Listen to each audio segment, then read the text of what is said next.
Hello, friends. This is Dave Hurwitz, executive editor at ClassicsToday.com, here with the heartwarming story of what happens to a small European country when its second most famous citizen is a classical music composer. It's a marvelous tale, I assure you. In this case, the country is Finland. You know it's Finland. It's got to be Finland. And the second most famous person from Finland is Sibelius. Obviously, Sibelius. Why do I say second most famous? Well, that's really obvious when you think about it. The first most famous guy from Finland was the guy who invented the sauna. Obviously. And his name was Pekka Sauna. You know, Mr. Sauna. You know, like they have Esa-Pekka Salonen and Jukka-Pekka Saraste. Well, this was Pekka Sauna, and he's obviously the most famous Finnish guy that anyone's ever heard of. And after him comes Sibelius.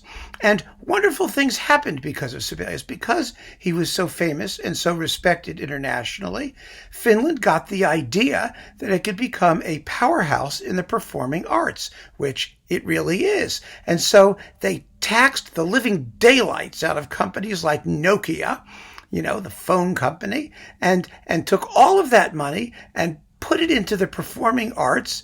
And you have wonderful orchestras, you have terrific music schools, you have every conductor in the universe being trained in Finland, and last but not least, you have a fantastic variety of native Finnish composers who not only write really, really fabulous music, but who actually got support, who get performed, who get recorded. It's an incredible tale. And one of them, now that I'm getting to the point, is Uuno Klami. Yes, Uuno Klami. Now, who is Uuno Klami, you might say? Well, he lived from 1900 to 1961. He wrote a passel of really, really good orchestral music, colorful, attractive, evocative orchestral music. And he was interesting because his inspiration, unlike so many other composers of the day, did not come from Russia or Germany, which were sort of the two prime Finnish markets. He was interested in French music, in Impressionism, in like Ravel, particularly, as we were going to hear in a moment. And so he wrote a series of wonderfully evocative orchestral pieces, which have actually been recorded quite a few times, a number of times, amazingly. And they're well worth hearing, though you may not know them because he's not exactly a household word. And I'm going to talk about a few of the works that sort of made his reputation and that are the most fun for a Klami beginner. If you're just starting your Klami collection, then the disc you need to get is this one on Naxos. It's absolutely wonderful, and it has sort of the four basic Klami pieces. They are, and I'm going to tell you what they are right now. They are the Suomenlinna Overture. Suomen is Finnish for Finland, actually. Suomen, Finland. You know, it's not called Finland if you're from Finland. It's Suomen, something. Finnish, the language, is Suomi. The place is Suomen something. And Suomenlinna is the Finland Overture. And then there's a Kalevala suite, you know, Kalevala, like Sibelius and the Kalevala. And it's got some scenes in it here that Sibelius actually set, like there's a creation of the earth, like Luanatar. Remember, I did Luanatar. Well, there's a creation of the earth, and then the sprout of spring, and all this other stuff. The cradle song for Lemminkainen. Remember Lemminkainen? The four Lemminkainen tone poems that Sibelius wrote? He's not the only guy who did this stuff. And finally, the forging of the Sampo, which is sort of this magic lantern thing. No one's quite sure. But it's a wonderful, colorful, terrific piece of music. And then, you know, Klami also wrote a piece called Lemminkainen's Adventures on the Island of Sari. Now, that's the first of the Sibelius Lemminkainen tone poems. Remember? Lemminkainen and the Maidens of Sorry? Now, Sibelius is very, very bardic and kind of mythical sounding, and it has wonderful scenes of love music where the maidens and Lemminkainen get it on, more or less. This one is very different. Klami's is more of the Till Eulenspiegel mischievous type of Lemminkainen, and he basically runs around causing mayhem, which is also what happens in the Kalevala.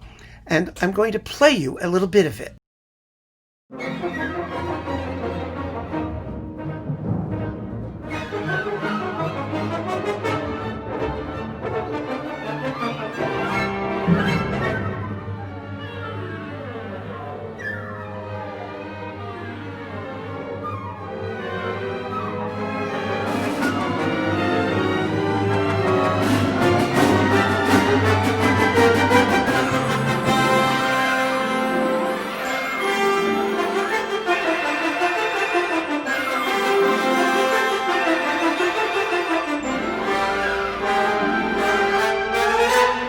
Fun, isn't it? It's really nifty.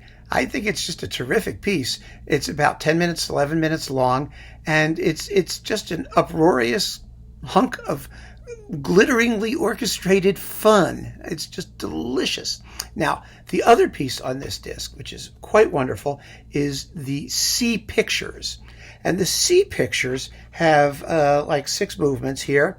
A foggy morning, Captain Scrappy Jeebers Hut thing, little captain, and it doesn't really matter. You don't have to know what they're called. The point is that the music is really Ravel. I mean, like fun, really Ravel. Captain Scrappy, whatever his name is, sounds a lot like a bit of the Rhapsody Espagnole. And the finale, which is marked 3BF, that's a wind speed. The BF stands for Beaufort. I can think of other things it might stand for too, but I can't say them here. But the Beaufort scale, and it's supposed to be a breezy, wind in your sails sort of moment thing. But the tune, oh my, someone has been listening to Bolero. Take a listen to this, folks.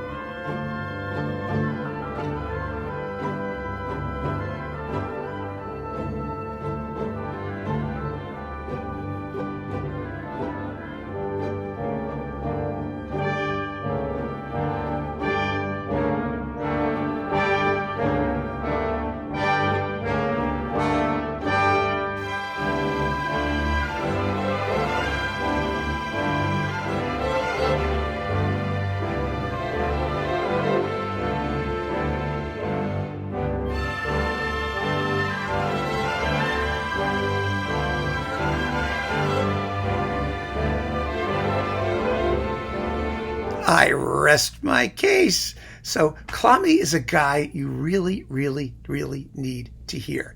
If you like wonderful, colorful, nationalistic, quasi-late romantic, early modern orchestral music, and who doesn't, right? You're going to love Klami. This recording is with the Turku Philharmonic, conducted by Jorma Panula, who is the dean of Finnish conductor teachers. He's trained everybody. Saraste, Salonen, probably Pekka Sana took a couple lessons from him too. But there's a lot of other Klami pieces, Klami recordings, and I just want to sort of tell you what they are. There are at least 4 discs of his stuff on Bis.